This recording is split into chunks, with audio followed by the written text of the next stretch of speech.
I'm your Japanese teacher Misaki. Today, I'll be answering some of your questions about yukata while I'm wearing one. By the end of this video, you'll have some helpful tips on how to wear yukata more comfortably and learn interesting facts about it. Let's dive right in. Easy peasy Japanesey! First, we'll bring the front side of the yukata together.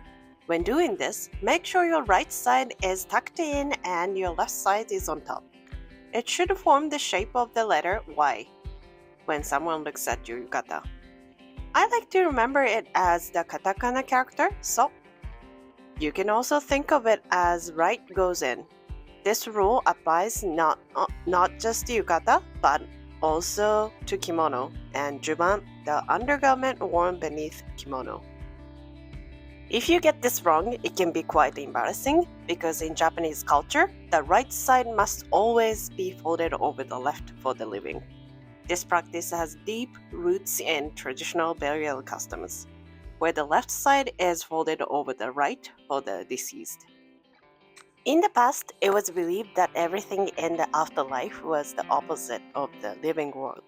So folding the yukata the wrong way is considered both improper and bad omen. Also, be careful when taking photo with your phone, as the image may be flipped, making it look like you're wearing it incorrectly. Just heads up. I often get a lot of questions about how to tie the sash or obi belt. It does take a bit of practice, but here's how you do it. When you're trying it by yourself, start by making a bow in front of you. Once you've tied the bow, simply turn it around to your back. To make sure everything stays in place, you should use koshihimo to tie the yukata together and prevent it from opening. This helps keep yukata secure and comfortable. While you're watching how to tie the obi, I'd like to address some more questions. Is there an easy way to wear it? No, there's really no shortcut to wear a yukata or kimono. It has a proper way of being worn. But instead of looking for shortcuts, I encourage you to appreciate and enjoy the process. It's part of the tradition. Although these days you can find places, especially in tourist spots like Kyoto or Tokyo, at the festivals where people can help you dress. And if you find trying the obi tricky, there's a pre-made obi or heko obi options, which you can see now in the short clip, that can make the process much easier. Another question about yukata: are there size varieties? Yes and no. Typically, yukata come in one standard Japanese size, which is often labeled as medium, meaning it tends to be on the smaller side. However, nowadays, you can also find the sizes like extra small and large available. How long does it take to wear yukata? I would say not that long, once you get used to. Wearing the yukata is very quick, but kimono takes a bit longer since it's more complicated. I actually used to take classes to learn how to wear a kimono properly, but unfortunately, I don't practice much anymore, so I'm a little out of shape with it. Okay, now the nice yukata bow is done. I'm turning it around. There you have it. Isn't it cute? I also often get, I know these traditional Japanese clothes are beautiful, but where can I actually wear them? You might be wondering the same thing. We usually wear yukata from spring to summer at festivals, for cherry blossom viewing, or during obon dance event, but honestly, yukata can be worn on any occasion. Kimono, on the other hand, is more formal, like a dress or suit compared to yukata. Although they're lighter summer version of kimono, they're generally made to be worn in all seasons. If you're interested, why not try wearing yukata casually? Whether it's for a festival, a trip to the market, or just grabbing coffee. It's a great way to get comfortable wearing it in your everyday life.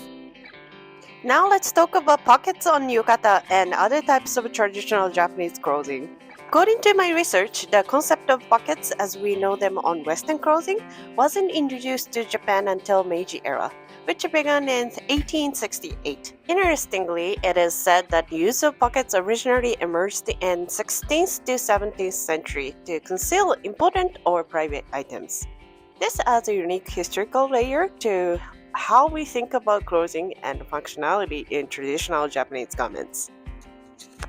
However, that doesn't mean we didn't carry valuable items with us.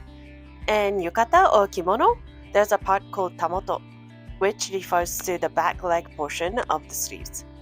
We often place items between yukata and obi, or in the front layer of the collar. This way, we don't have to worry about losing them. Of course, you can also keep your items in these small bags that matches your yukata. These items not only add beauty to your yukata, but are also practical. They're called kinchaku in Japanese. They also come in simple designs for matches men's yukata. How can you make a yukata look more beautiful? You can enhance its beauty by adding items such as hair accessories or traditional geta sandals.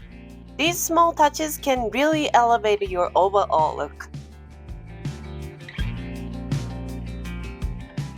Lastly, I'm gonna teach you how to care for yukata after wearing it. Unlike kimono, most yukata are made from cotton or polyester, so you can wash them in cold water cycle in the washing machine. If your machine has delicate mold, that works well too. If you are concerned about damaging it, you can wash it gently by hand in cold water or place it in laundry net when using the washing machine. Just a reminder, never use a dryer, as it can cause the fabric to shrink. Instead, hang it up in the room with low humidity to dry. When yukata is completely dry, it's time to fold it. Today, I'll show you 2 ways to fold it. The first method involves folding from the bottom to the top. Start by folding the bottom, just like folding origami. Make sure each step is nice and flat for the best results. Then fold the top tightly around the collar, then sleeves in. Next, fold 1/3 of the both side in, and finally, fold from the bottom to your desired size. The second method starts by folding from the top. I prefer this method when I don't have much space, as you can even lift it up in the air to fold. It's also great when you are in a hurry and still gives neat results. Quick tip: by folding the collar neatly, you'll get the best result. Again, think of folding yukata or kimono like folding origami. Gently fold along the lines and make it as flat as possible.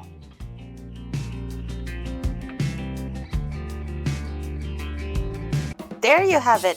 I hope you found this information helpful.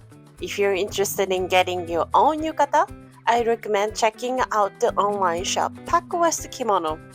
They're based in Vancouver, Canada, and they import beautiful items directly from Japan, selling them online and at local markets. If you are planning a trip to Japan in the near future, it could be a great opportunity to find one while you're there. Thank you for watching, and I hope you enjoy your new journey. If you want to know more about Japanese traditional clothing, don't forget to check this video out too. Mata ne!